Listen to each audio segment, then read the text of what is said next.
Assalamualaikum warahmatullahi wabarakatuh dan salam Malaysia Madani. Sirih berlipat, sirih Pinang, sirih dari Pulau Mutiara. Pemanis kata selamat datang. Awal bismillah, pembuka bicara. Nama saya Ahmad Syahram bin Sadiq Azhar. Saya berumur 10 tahun. Pada hari ini, saya akan berkongsi sebuah buku yang bertajuk Di Sebalik 114 Nama-Nama Surah. Buku ini ditulis oleh Ustazah Bushra binti Talib yang merupakan bekas pengajar bahasa Arab di UKM Bangi.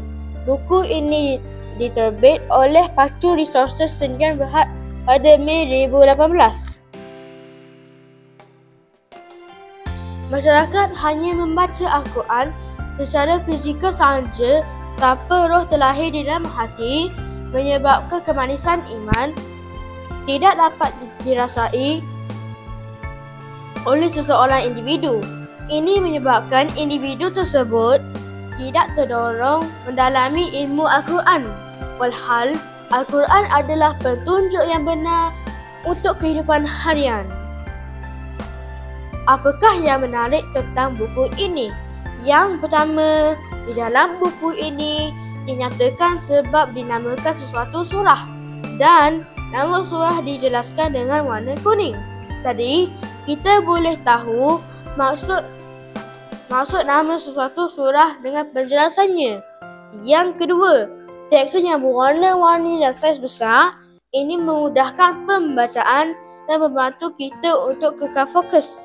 Yang ketiga, imej berkaitan nama surah turut diletakkan bagi setiap 114 surah.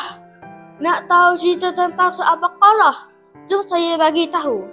Surah Al-Baqarah bermakna lembu betina.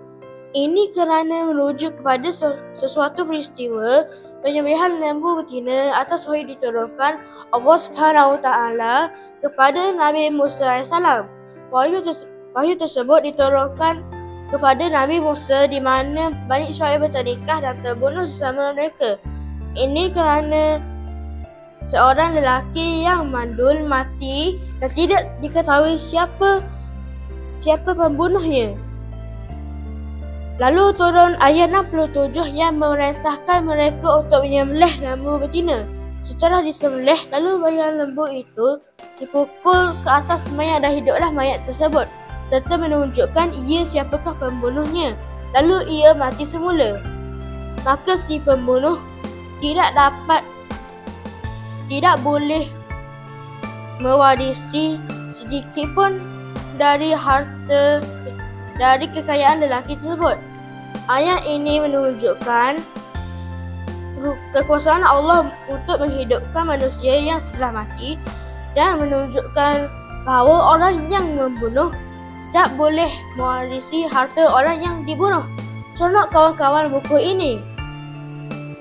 Banyak lagi cerita menarik dalam buku ini.